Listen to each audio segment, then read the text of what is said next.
Hello dear aspirants, this is Dr. Sourav Sir's classes. Our contact number is 98367930076. Again, I am repeating our contact number, which is 98367930076. And you can drop an email to our email ID, which is souravsirclasses@gmail.com. If you have any mathematical queries, doubts, anything, or if you want to join our organization, then please feel free to contact us. Then we can help you where you need. Okay. So now we are going to solve a mathematical problem which is appeared in the ISI MTech QROR, and the question is appeared in the MCQ section, and the question is telling us that an examination center has 50 rooms. Okay. In each room 10 candidates have been assigned. Each candidate is absent with probability P, where our P is lying between 0 to 1 independently of the other candidates. Okay, so what is the probability that the at least one room will have full attendance? Okay, so now how can we solve it? So we are given an examination center with 50 rooms, each having 10 candidates. Each candidate is absent with probability P, and our P is lying between what? That will be 0 to 1. So they are independently of other.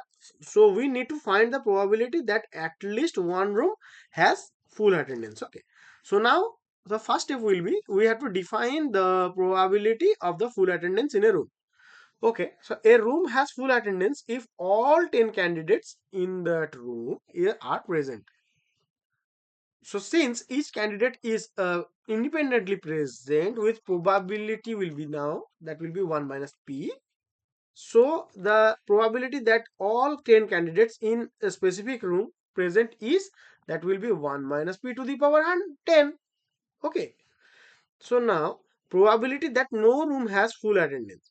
So no room to have full attendance, each of that 50 rooms must fail to have full attendance.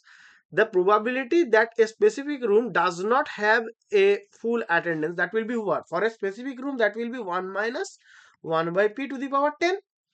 Since the room, that means since there are 50 rooms and we know that, and they are independent, and the probability of none of them have full attendance, that will be 1 minus 1 by p to the power 10 whole to the power 50, as we taking that our no and none of them have full attendance. Okay, so probability that, so now our step 2 is probability that at least one room has full attendance. Okay, so using the complement principle, probability that at least one room has full attendance, that will be what? That will be 1 minus that total probability that the no room has full attendance. Okay, so that will be 1 minus bracket of 1 minus 1 minus p to the power 10 whole to the power 50. So that is our option.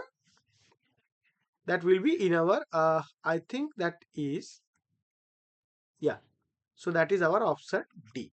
Hope you understood, guys. Again, I am telling that if you have any mathematical query, any doubts, or any problem in understanding, so please feel free to contact us. So our team can arrange a doubt clearing session for you. After that, you can join our organization as a student, and you can enjoy all the services of Dr. Sourav Sir's classes. Okay. Thank you, guys. Hope you understood. Thank you.